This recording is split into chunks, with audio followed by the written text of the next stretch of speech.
My Lord, if I may now, my Lord. Attorney General, I think we haven't addressed the basic question, and that is in the context of Article 51D. The edifice of Article 51D is the constitutional right of a political party. Now here, a political party has been excluded by the Election Commission, and that is the question. Now this would be a very grave constitutional violation committed by the Election Commission itself.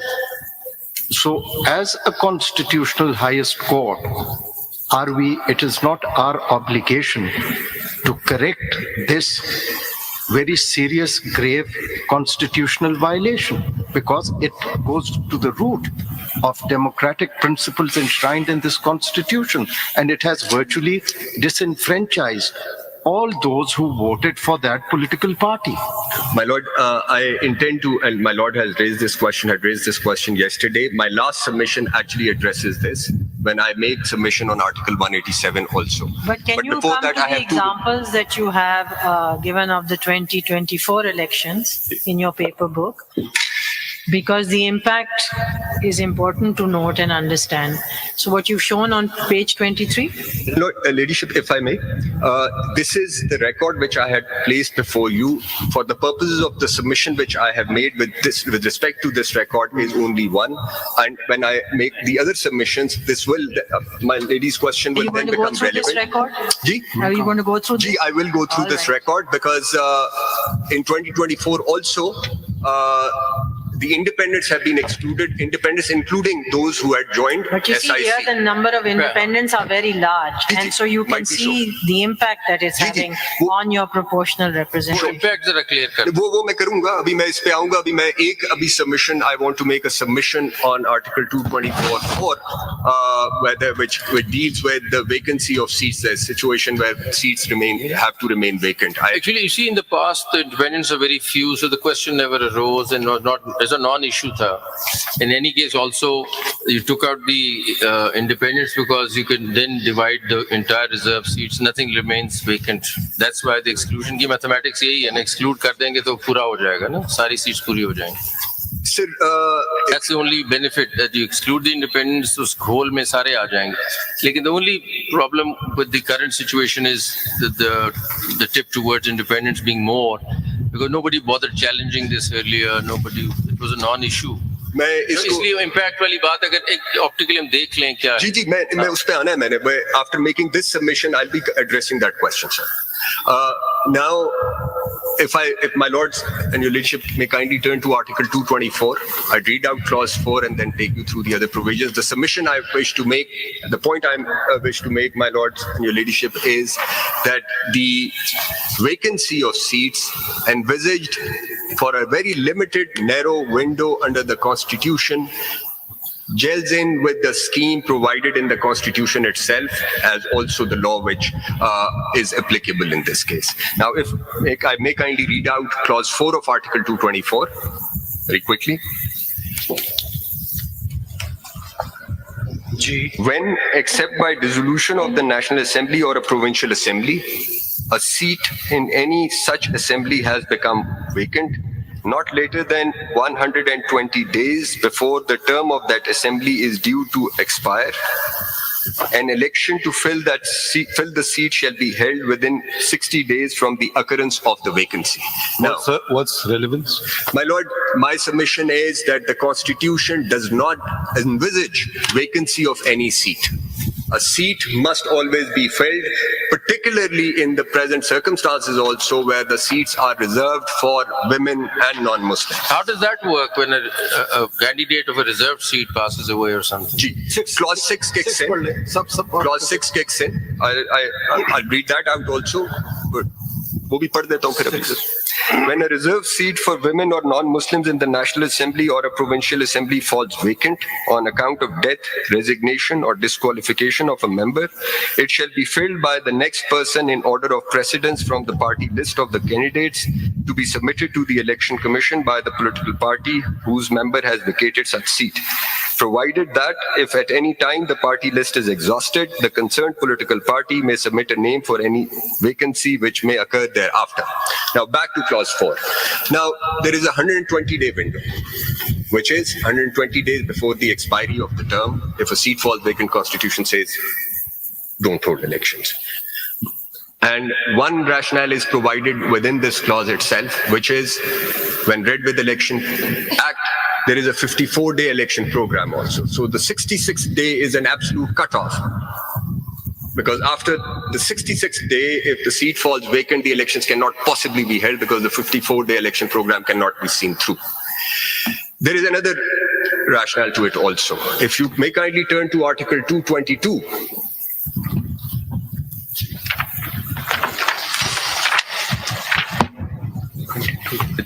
I'll read out clauses B, C, and F, but the opening part of it also. Subject to the Constitution, Majlis-e-Shura, Parliament may by law provide for B, the delimitation of constituencies by the Election Commission, including delimitation of constituencies of local government. C, the preparation of electoral rolls, the requirements as to residence in a constituency, the determination of objections pertaining to and the commencement of electoral rolls, and F, all other matters necessary for due constitution of the two houses, the provincial assembly and local governments.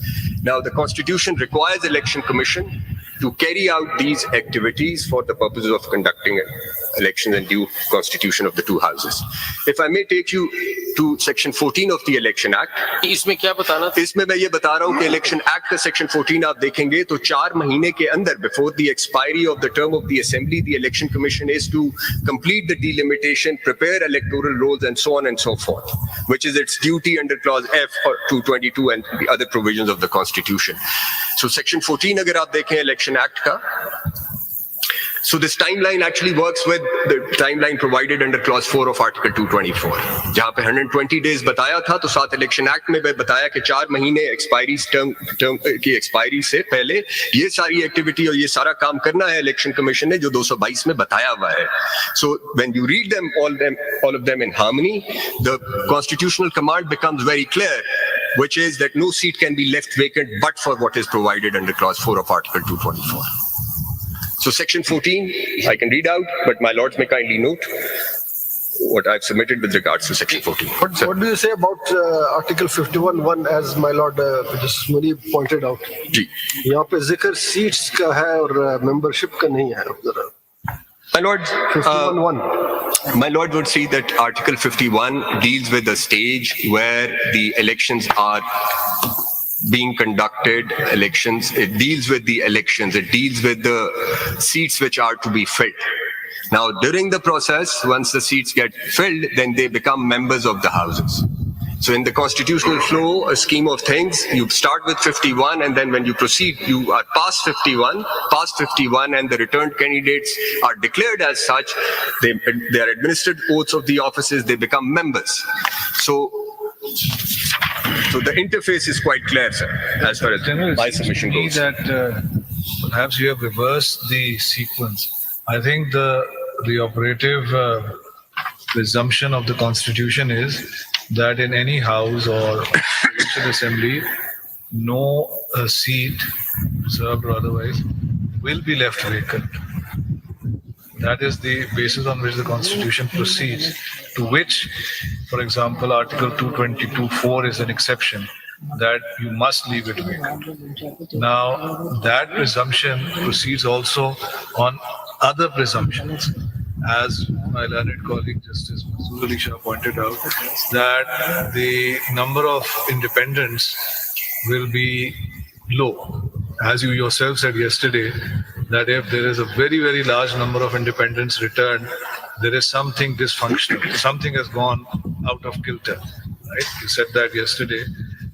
My precise words were that people have then rejected the political parties. In the sense that we have a parliamentary democracy based on political parties. Yeah. So once you accept that as the basis of the constitutional framework, insofar as we are presently concerned, then other things follow, then other clauses and provisions make sense. But here, the very large number of independents, which you say is resulting in a vacancy of the reserved seats, and therefore the excess seats, as it were, go to the political parties and so on. It seems to me that that begs the question, where did that very large number of independents come from? Were they independents returned by the people, or were they independents, with all due respect to the Election Commission, created by the Election Commission on its faulty understanding of the Constitution and in particular the judgment of the Supreme Court, which upheld their order? They said it meant this. It didn't say this. It didn't mean that at all.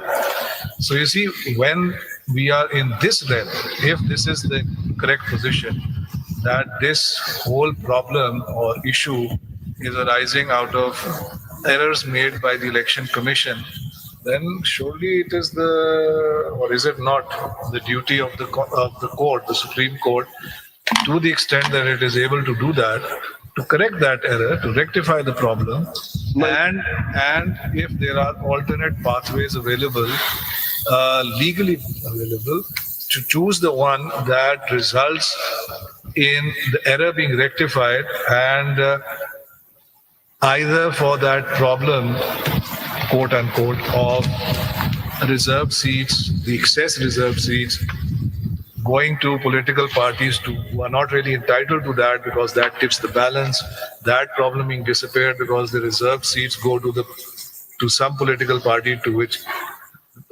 is entitled, or maybe keeping the resultant vacancies to a minimum. I mean, seems to me surely that is the correct way to interpret and apply the Constitution, My lord, rather than just saying, no, the seats cannot lie vacant. No, I am sorry, I don't, with all due respect, look at it that way.